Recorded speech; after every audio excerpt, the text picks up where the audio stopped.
গাল হয়ে যাবে তো ওটা গাইতে পারবো না। যিনি ফরমাইশ করেছেন আমাকে একটু ক্ষমা করবেন। তো একটা ছন্দ আপনার সামনে পরিবেশন করে শোনাবো। সোনা দানা হীরা মোতি, সোনা দানা হীরা মোতি কিছুই আমি চাহি না। আমি আমার দয়ার নবীর ভালোবাসায় দিবানা। আমি আমার দয়ার নবীর ভালোবাসায় দিবানা। সোনা দানা হীরা মোতি, সোনা দানা হীরা মোতি কিছুই আমি চাহি না। আমি আমার দয়ার নবীর ভালোবাসায় দিবানা। আমি আমার দয়ার নবীর ভালোবাসায় দিবানা। কেন দিবানা? কেন আমার নবীজিকে ভালোবাসতেন বলছে শুনুন। সাক্ষী দিল সব সাহাবী, সাক্ষী দিল সব সাহাবী খোদার বন্ধু মোর নবী। নবীকে যে করবে পাবে জান্নাতের চাবি, পাবে জান্নাতের চাবি। সাক্ষী দিল সব সাহাবী খোদার বন্ধু মোর নবী। নবীকে যে করবে পাবে জান্নাতের চাবি, পাবে জান্নাতের চাবি। নবীজির শাফায়াত ছাড়া, নবীজির শাফায়াত ছাড়া মুক্তি কেহ পাবে না। আমি আমার দয়ার নবীর ভালোবাসায় দিবানা। আমি আমার দয়ার নবীর ভালোবাসায় দিবানা। আল্লাহ পাক আমাদের এই দুনিয়াতে পাঠিয়েছেন তানার ইবাদত করার জন্য, কিন্তু আমরা এই দুনিয়াতে এসে আমরা এই দুনিয়ার লোভ লালসার মায়া জালে জড়িয়ে পড়েছি। আমাদের একদিন না একদিন এই দুনিয়া ছেড়ে সকলকে চলে যেতে হবে। আমরা দুনিয়া দুনিয়া দুনিয়া করে পাগল হয়ে গেছি। তো আমার কবি কি লিখছে শুনুন। আমি দুনিয়ার মায়ায় পড়ে কাঁদি, আখিরাতের কথা মনে পড়ে না। আমি দুনিয়ার মায়ায় পড়ে কাঁদি, আখিরাতের কথা মনে পড়ে না।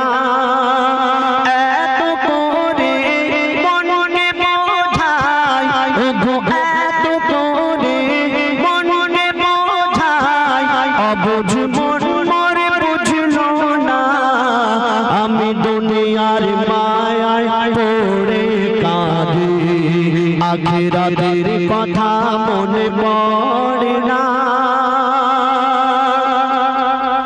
এ দুনিয়া বড় জালিম ও ভাই, একে এত ভালোবেসো না, একে এত ভালোবেসো না। যতই তুমি ভালোবাসো আপন কোনো দিন হবে না, আপন কোনো দিন হবে না। কেন? তোমার লাশকে ধরে যখন কাঁদে সবাই, তুমি যেদিন মারা যাবে তোমার মাথার কাছে এসে তোমার আত্মীয় স্বজন তোমার ছেলে মেয়ে কাঁদবে, কিন্তু সেই সময় এই দুনিয়া হাসবে। কেন বলছে দেখুন। তোমার লাশকে ধরে যখন কাঁদে সবাই, তোমার লাশকে ধরে যখন কাঁদে সবাই, এ দুনিয়া কত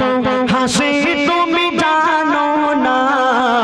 আমি দুনিয়ার মায়ায় পড়ে কাঁদি, আখিরাতের কথা মনে পড়ে না। দুদিনের জিন্দগিতে আর কত কি তুমি সাজাবে, আর কত কি তুমি সাজাবে। এই দুনিয়ায় যার জন্ম হয়েছে তাকে মৃত্যুবরণ করতেই হবে, কিন্তু আমরা কদিন বাঁচবো তার জন্য বিল্ডিং বালাখানা গাড়ি বাড়ি কত কি করছি, এসব ছেড়ে আমাদের চলে যেতে হবে। তো বলছে শুনুন। দুদিনের জিন্দগিতে আর কত কি তুমি সাজাবে, আর কি তুমি সাজাবে একদিনের তরে ভেবেছো কি সঙ্গে তোমার কি যাবে সঙ্গে তোমার কি যাবে কি যাবে সাদা কাফন তোমার হবে আপন ও গো সাদা কাফন তোমার হবে আপন আর বুঝবে তুমি কবে বলো না আমি দুনিয়ার মায়ায় পড়ে কাঁদি আখিরাতের কথা মনে পড়ে না আমি দুনিয়ার মায়ায় পড়ে কাঁদি আখিরাতের কথা মনে পড়ে না নামাজ রোজা ছেড়ে মোরা ও গো নামাজ রোজা ছেড়ে মোরা শয়তানের পথে চলেছি শয়তানের পথে চলেছি হায়রে দুনিয়া এই মায়া সবই মোরা ভুলে গেছি সবই মোরা ভুলে গেছে তাই তওবার সময় তোর এখনো আছে কবি বলছে তওবার সময় তোর এখনো আছে দেরি তুই আর করিস না আমি দুনিয়ার মায়ায় পড়ে কাঁদি আখিরাতের কথা মনে পড়ে না আমি দুনিয়ার মায়ায় পড়ে কাঁদি আখিরাতের কথা মনে পড়ে না শেষ কথা শুনবেন কবি বলছেন গুনাহ করতে করতে করতে করতে গুনার খাতা ভরে গেছে আমার আর নেকির খাতা শূন্য আমি আল্লাহর কাছে কি মুখ দেখাবো কবি বলছে শুনুন গুনার খাতা মোর ভরে গেছে ও গো গুনার খাতা মোর ভরে গেছে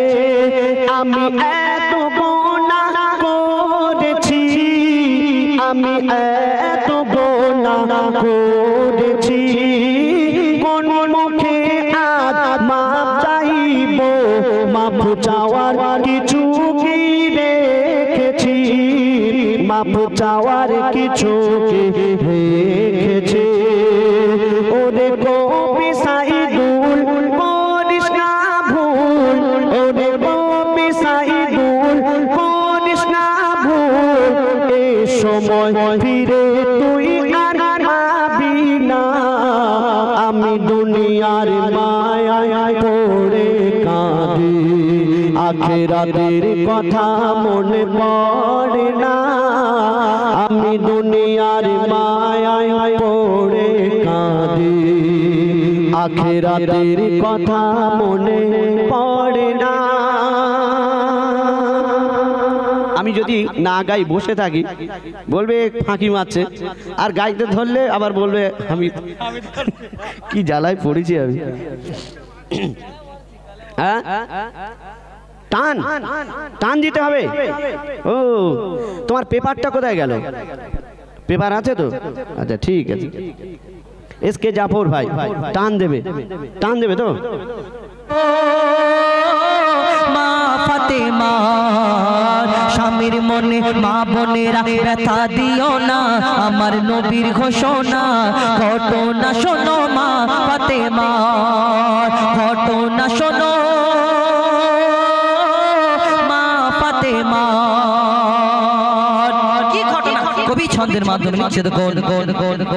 যুদ্ধ করতে যাবে আলী হাতে নিল তালেবার মা ফাতেমা স্বামীর কাছে করলো এমন আবদার মা ফাতেমা স্বামীর কাছে করলো এমন আবদার যুদ্ধ থেকে ফেরার পথে আসবে যখন ঘরে একটি নতুন কাপড় কিনে আনবে আমার তরে একটি নতুন কাপড় কিনে আনবে আমার তরে এই কথা শুনে হযরত আলী বড়ই দুঃখ পায় যদি আমি শহীদ হয়ে যাই কে আনবে বলো কাপড় তোমার আনবে বলো কাপড় তোমার স্বামীর মনে মা বোনেরা ব্যথা দিও না আমার নবীর ঘোষণা ঘটনা শোনো মা ফাতেমা হযরত আলী তার মনটা খারাপ এই কারণে যুদ্ধে চলে যায় আর সেই ঘটনাটা ইমাম হাসান ইমাম হুসাইন দুই ফুটফুটে বাচ্চা ছুটে ছুটে নানার দরবারে পৌঁছে যায় নানা আমার আব্বার মনটা খারাপ ছিল কেন এই ঘটনা আমার দয়ার নবী কি করে হাও হাও করে কাঁদে কবি ছন্দের মাধ্যমে অতি মূল্যবান কথা লিখছে দেখুন দুঃখ ভরা হৃদয় নিয়ে আলী গেল রনে নানার কাছে ছুটে এলো হাসান হোসেন নানার কাছে ছুটে এলো হাসান হোসেন আব্বুর কাছে নতুন কাপড় চেয়েছে আম্মি জান তাই আব্বুর মনটা খুবই খারাপ ছিল যে সে পেরেশান আব্বুর মনটা খুবই খারাপ ছিল যে সে পেরেশান এই কথা শুনে দয়ার নবীর কান্না থামে না কি ভুল করলো ফাতেমা কি করলে বলো বেটি আমার কি করলে বলো আমার স্বামীর মনে মা বোনেরা ব্যথা দিও না আমার নবীর ঘোষণা ঘটনা শোনো মা ফাতেমা আমার নবী এই কথা শুনে তানার মনে কষ্ট পায় কেন তানার বেটির স্বামীকে কষ্ট দিয়েছেন আপনারা এখন আগেকার যুগ আর এখন ডিজিটাল যুগ আগেকার আমরা দেখেছি ওই দাদিদের জমানায় যদি স্বামীরা বাইরে থেকে কাজ করে ফিরে আসতো তার যা লাগতো একটু গাটা মুছিয়ে দিত গামছা দিয়ে হাওয়া বাতাস করতো পানির পাত্রটা সামনে ধরিয়ে দিত এখন ডিজিটাল যুগ মা বোনেদের ক্ষমতা বেড়ে গেছে আস্তে আস্তে আরো বাড়বে এরপরে আর নিচে থাকবে না সব উপরে চলে যাবে কেন মা বোনেরা যখন কাজ কাম করে যদি স্বামী বাইরে থেকে এসে বলে হ্যাঁ গো আমার লুঙ্গিটা কোথায় কেন তোমার চোখ নেই একটু পানে একটু গিয়ে নিতে পারো না জোরে জোরে বলো তোমার স্বামীকে আরো জোরে জোরে বলো লাঠি নিয়ে বলো কিন্তু ভিতরে যখন যাবে গুড় গুড় গুড় গুড় করে আওয়াজ হবে মনে করবে আল্লাহকে একবার ছাড় দাও গিয়ে স্বামীর পাটা এমন জড়িয়ে ধরবে জীবনভর ফেবিকুইক কাটার মতো কোনোদিন আর ছাড়বে না মনে করবে এরকম ভাবছেন যে আল্লাহ আবার আপনাকে পাঠাবে শুধু খালি আওয়াজ হবে গুড় গুড় করে কবি ছন্দের মাধ্যমে মা ফাতেমা তিনি যখন ওই আমার দয়ার নবী কষ্ট পেলেন আর আমার দয়ার নবী আমার মা ফাতেমার ঘরে প্রত্যেক দিন আসতেন খবর নিতেন কিন্তু একদিন হয়ে গেল দুদিন হয়ে গেল 3 দিন হয়ে গেল মা ফাতেমার বাড়ি আমার দয়ার নবী আসে না চিন্তা করে কি ব্যাপার আমার আব্বা যদি আমাকে না ছেড়ে আমাকে না দেখে না থাকতে পারে তাহলে আমার আব্বা কেন আসে না ছুটে ছুটে মা ফাতেমা আমার দয়ার নবীর দরবারে যায় কি হয় কবি ছন্দের মাধ্যমে আরো কি লিখছে দেখুন যার মুখ না দেখে ঘুমাতো না দয়ার নবীজি আমার যার মুখ না দেখে ঘুমাতো না দয়ার নবীজি আমার রাতের পরে রাত কেটে যায় মুখ দেখে না ফাতেমার রাতের পরে রাত কেটে যায় মুখ দেখে না ফাতেমার মা ফাতেমা ছুটে এলো আব্বা জানের কাছে তবু বেটির মুখ দেখে না পেছন ফিরে আছে তবু বেটির মুখ দেখে না পেছন ফিরে আছে বলছে নবী ও গো বেটি বাড়ি ফিরে যাও আগে স্বামীর কাছে ক্ষমা চাও তবে করবে ক্ষমা আল্লাহ আমার তবে করবে ক্ষমা আল্লাহ আমার স্বামীর মনে মা বোনেরা ব্যথা দিও না আমার নবীর ঘোষণা ঘটনা শোনো মা ফাতেমা শেষ কথা হযরত আলী যখন ওই মা ফাতেমাকে এই কথা বললেন মা ফাতেমা ছুটে ছুটে নিজের ঘরে পৌঁছে যায় কাঁদতে কাঁদতে আর চিন্তা করে হ্যাঁ আমার স্বামীর মনে কষ্ট দিলাম বলে আমার আব্বা কষ্ট পেয়েছে আমার আল্লাহ তাআলা আমার উপরে নারাজ মা ফাতেমা দরজা বন্ধ করে হেলান দিয়ে বসে আছেন কখন আমার স্বামী আসবে যতক্ষণ না আমি ক্ষমা চাইবো আর এখানে রাগ হলে তো আমরা যতক্ষণ না স্বামী এসে কথা বলবে আমিও বাপের বেটি কথা বলবো বলি না কিন্তু মা ফাতেমা তিনি চিন্তা করে আমার স্বামী কখন আসবে একটা সময় হযরত আলী ঘরে যখন ঢোকে তখন মা ফাতেমা সবকিছু রেডি করে দিয়ে তানার পা দুটোকে ধুইয়ে দিয়ে পা দুটোকে জড়িয়ে ধরে কাঁদতে থাকে আহা স্বামী আপনাকে কষ্ট দিয়েছি তাই আমার আব্বা আমার প্রতি কষ্ট হযরত আলী এই কথা শুনে বলে আমি কি এই কারণে কষ্ট পেয়েছি আমার কাছে নেই বলে কষ্ট পেলাম চলো তখন হযরত আলী তানার ওই মা ফাতেমা ইমাম হাসান ইমাম হুসাইনকে নিয়ে সেখানে পৌঁছে যায় দয়ার নবীর দরবারে আর আমার নবী কি বলতে থাকে কবি ছন্দের মাধ্যমে লিখছে দেখুন যুদ্ধ হতে হযরত আলী এলো যখন ঘরে যুদ্ধ হতে হযরত আলী এলো যখন ঘরে চাইছে ক্ষমা মা ফাতেমা দুটোকে ধরে ক্ষমা করে দাও আমারে আর করব না এমন ভুল তোমার মনে ব্যথা দিলে ব্যথা পাবে খোদার রাসূল তোমার মনে ব্যথা দিলে ব্যথা পাবে খোদার রাসূল আলী ফাতেমা হাসান হোসেন নবীর কাছে যায় নবী মোর দেখে শান্তি পায় এমন ভুল কখনো করো না গো আর এমন ভুল কখনো করো না গো আর স্বামীর মনে মা বোনেরা ব্যথা দিও না আমার নবীর ঘোষণা ঘটনা শোনো মা ফাতেমা এই উম্মাতে শিক্ষার জন্য দয়ার নবী কি বলে কবির নাম কবি লিখছে দেখো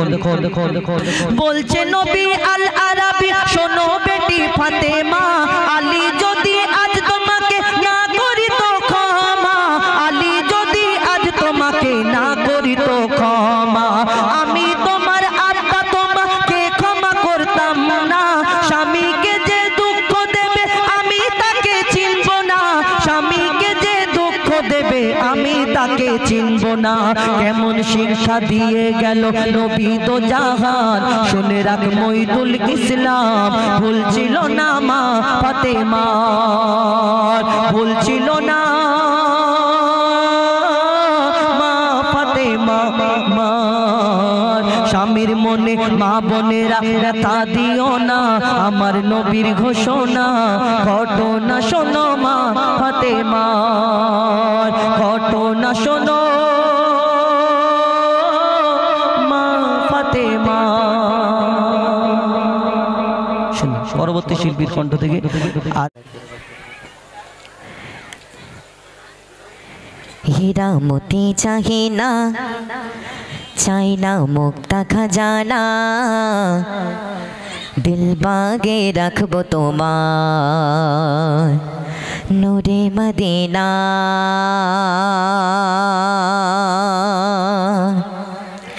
হীরা মতি চাহি না চাই না মুক্তা খাজানা হীরা মতি চাহি না চাই না মুক্তা খাজানা দিল বাগে রাখবো তোমায় নূরে মদিনা দিল বাগে রাখবো তোমায় নূরে মদিনা হীরা মতি চাহি না চাই না মুক্তা খাজানা হীরা মতি চাহি না চাই না মুক্তা খাজানা দিল বাগে রাখবো তোমায় নূরে মদিনা দিল বাগে রাখবো তোমায় নূরে মদিনা তোমার রূপের বর্ণনা করে শেষ করা যায় না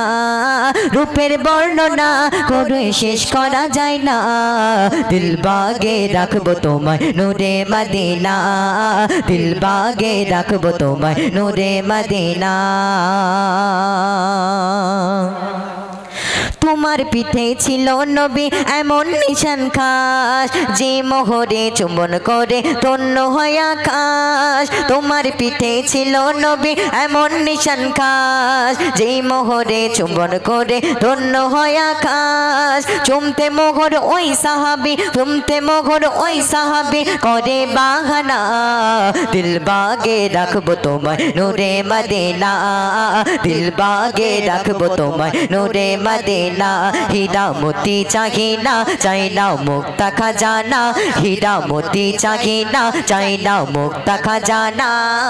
দিল বাগে রাখবো তোমায় নূরে মদিনা দিল বাগে রাখবো তোমায় নূরে মদিনা তোমার আবাই চমকে যে যায় সারা ধরা দাম সৈয়দুল আম্বিয়া তুমি রসূলে আকরাম তোমার আবাই চমকে যে যায় সারা ধরা দাম সৈয়দুল আম্বিয়া তুমি রসূলে আকরাম তোমার আগমনে দুঃখে পেল সান্ত্বনা দিল বাগে রাখবো তোমায় নূরে মদিনা দিল বাগে রাখবো তোমায় নূরে মদিনা হীরা মতি চাহি না চাই না মুক্তা খাজানা হীরা মতি চাহি না চাই না মুক্তা খাজানা দিল বাগে রাখবো তোমায় নূরে মদিনা মদিনা দিল বাগে রাখবো তোমায় নূরে মদিনা তোমার রূপের বর্ণনা করে শেষ করা যায় না রূপের বর্ণনা করে শেষ করা যায় না দিল বাগে রাখবো তোমায় নূরে মদিনা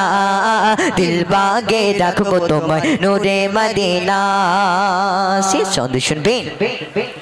তুমি আমার ভালোবাসা মনের প্রশান্তি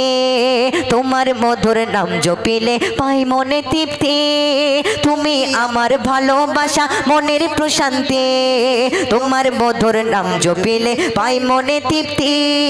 মজিবুল আলম পড়ে জাহার দাম মজিবুল আলম পড়ে জাহার দাম মজিবুল আলম পড়ে জাহার দাম দরুদে নাজিরানা দিল বাগে রাখবো তোমায় নূরে মদিনা দিল বাগে রাখবো তোমায় নূরে মদিনা হীরা মোতি চাহি না চাই না মুক্তা খাজানা হীরা মোতি চাহি না চাই না মুক্তা খাজানা দিল বাগে রাখবো তোমায় নূরে মদিনা দিল বাগে রাখবো তোমায় নূরে মদিনা তোমার রূপের বর্ণনা করে শেষ করা যায় না রূপের বর্ণনা করে শেষ করা যায় না দিল বাগে রাখবো তোমায় নূরে মদিনা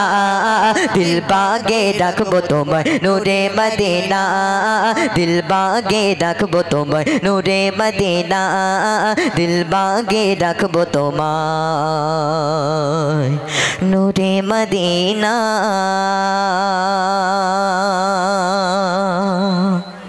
শুনলেন তো আপনার সম্মুখে